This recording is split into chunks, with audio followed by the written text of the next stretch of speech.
First of all, I want to give you an idea of why the lawsuit was filed in 1960 to remove prayer from the public schools.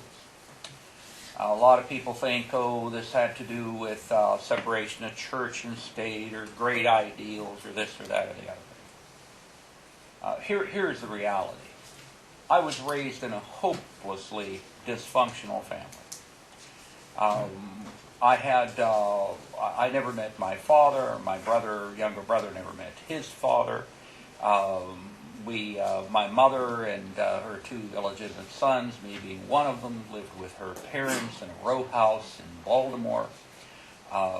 She was totally unable to hold down a job at any level because she was so positive of her superior intelligence to everyone that she would normally get a job based on her credentials. She got a college degree under the GI Bill. And within 30 days, she would be telling the employer how to run his company and get fired.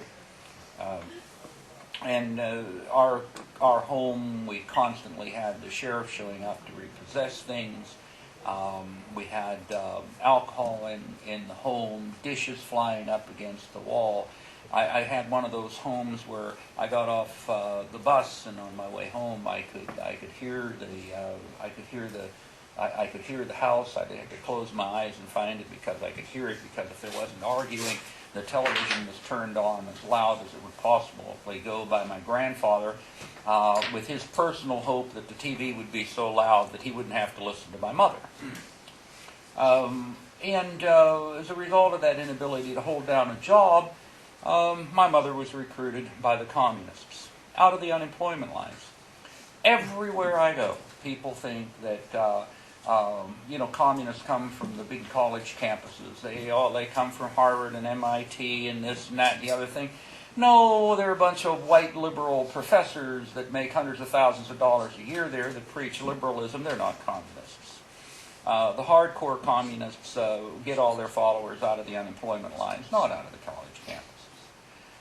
And my mother was one of those. And by the way, for those of you who think it was such a wonderful non-communist society back in the 60s, forget it. Baltimore was one of the hot spots of communism. The IWW basically controlled the ports. The Teamsters Union was almost all left-wing nuts now. Then they were absolute card-carrying members of the Communist Party. Practically every one of the Teamsters, longshoremen up and down the East Coast. The only three cities with an actual Communist Party office back then was Baltimore, Maryland, and New York City, and Chicago, Illinois. And my mother, she drank the Kool-Aid to the point that she finally decided that she needed to take her two sons to the Soviet Union, that great workers' paradise. We used to get copies of USSR. It was never changed to Soviet Life. It was a big magazine, sort of like Look or Life, and it had all the wonderful photographs of the paradise, of the workers' paradise, and included all the information about, all the workers got to go to a Black Sea resort for months vacation every year. I could go on, but why bother? So she tries to take me and my brother to the Soviet Union. Didn't have enough money to get all the way to Moscow. Figured if she got to Paris, walked in the Soviet embassy in Paris and told them that we were ready to defect and go to the Soviet Union, that they'd welcome us with open arms and get us there somehow. The first problem was that nobody in the Soviet embassy in Paris spoke English. Why don't you think about that? Okay, so at any rate, when they finally found somebody's wife to do some translating, and they sat my mother down and said, we think you should go back and work for the revolution in America, and beside that, I don't think you understand why we have no unemployment in the Soviet Union. Said we have no unemployment because it's against the law to be unemployed. And considering your work record, we're afraid you might spend a good deal of time behind bars. But so we go back to the United States. My mother re-enrolls me in the school after the school year had begun, and she discovers the prayer and the Bible reading literally by accident as we're walking down the hallway to re-enroll me from the schools. And she is livid because she sees the Pledge of Allegiance and the Bible reading and the prayer. And her lividness, her reason for her being so livid is very obvious. It is, here she was going to go to the workers' paradise, where all her needs were going to be taken care of. Her children were going to be educated free. She was going to get free medical care. Kids are going to get free medical care. We're going to get all, our apartment furnished to us, free vacations, all these other wondrous things that come from a communal collectivist society. And she wasn't going to get those now. And now her children were going to be taught about God, taught to respect America, and she was furious. And that's really the birth of the lawsuit to remove prayer in public schools. It wasn't about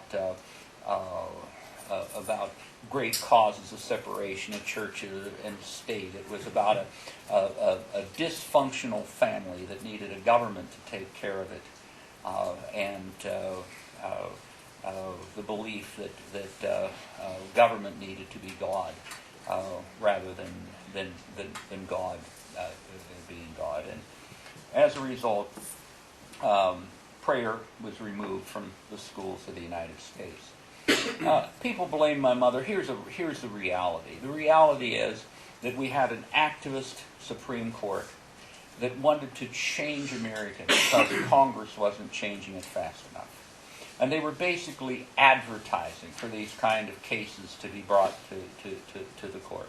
The Warren Court wanted prayer out of school. They wanted abortion on demand. They wanted a bunch of things that Congress was not going to do, and it was let known to the ACLU and every other liberal attorney, bring us your cases. And there were all kind of cases headed to the Supreme Court. Other abortion cases beside Roe v. Wade, other prayer cases beside this. And if my mother wouldn't have got there in 1963, and if another town wouldn't have got there, the minor case in 1962, and then it would have been 64 or 65 that it would have happened. And if it wouldn't have been Roe v. Wade, it would have been somebody else, because it was the Supreme Court justices and the legal system at the time, particularly those justices, were all raised and educated during the 1920s when there was this consummate belief that man had reached his epitome scientifically, and that God had been replaced by science and human logic, and they decided to apply that. What are the practical applications? Here's the practical application. I went to Baltimore Polytechnic Institute. That was my high school. I was there from 61 until 64 when the Supreme Court case was in 63. This was an all-male magnet school before there was such a thing as magnet schools. There were 4 in the city of Baltimore, 2 girls' schools, 2 boys' schools. The 2 boys' schools, one was an academic, one was engineering. I was in the engineering one. Everybody in the school wore a white shirt and a tie. They had an upstairs case, a downstairs case. Everybody had a pocket protector. Everybody had pencils. Everybody had a slide rule. This is just was our life. My homeroom class was a drawing board. None of the windows were locked during the day. They were open during the summer. None of the doors of the building were locked.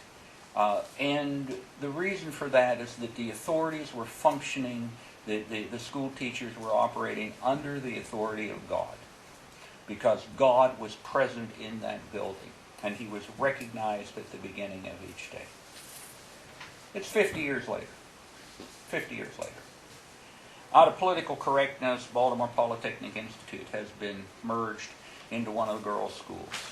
And what used to produce a lot of kids that went on to the military academies and so forth no longer does. That's neither here nor there. I want to talk about what happened to the building. What happened to the building? That's now the headquarters of the Baltimore City Schools Police Force. The population of Baltimore is 40% less than it was when I was going to school there. 40% less. We have double the population of police, 40% less people. There was no Baltimore City Schools police force when I was there. And that police force has SWAT teams. Every school building is locked down. No one can get in or out without going through a medical detector. Every one of the students has identification cards. And frequently the SWAT teams go out to the schools in order to control the students. 40% less students than there were when I went. What's absent? What changed? What changed? What changed is the absence of the authority of God. That is what happened. We had this tragedy at Newtown, Sandy Hook Schools, just shortly ago, and I wrote an article called School Carnage, Blame Church, Not God or Guns. It appeared at WND, had hundreds and hundreds of comments, and I do have some copies with me. And in the opening line to that article, I started out by putting this in. We need to pay attention to this. Just the thought: if an individual is not afraid of the wrath of God, it is impossible to cause him to fear the justice of the state. It's just that simple.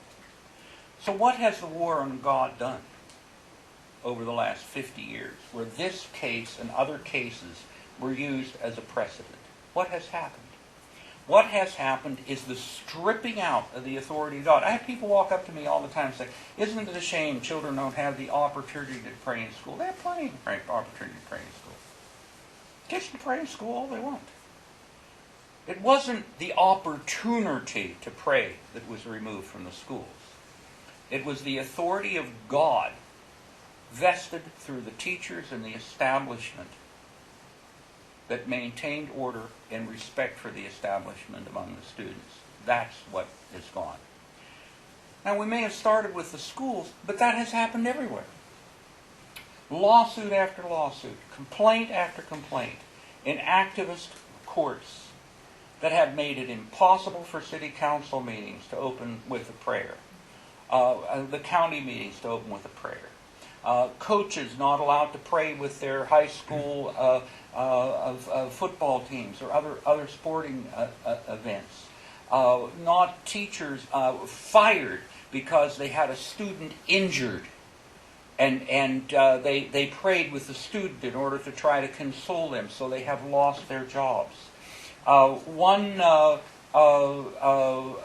sports coach in Florida said a 16-second prayer at a booster rally off a school property on his personal time, and he was pulled into court and threatened with the confiscation of his property, $5,000 a day fines, and jail time for saying a 16-minute prayer because the public school football team was mentioned in the prayer. The stripping out of attacks on God. You know, oddly enough, though, it's only Judeo-Christian God that's under attack. That's it. We have this odd love in America, particularly among the liberal circles, for the enemies of the Judeo-Christian God.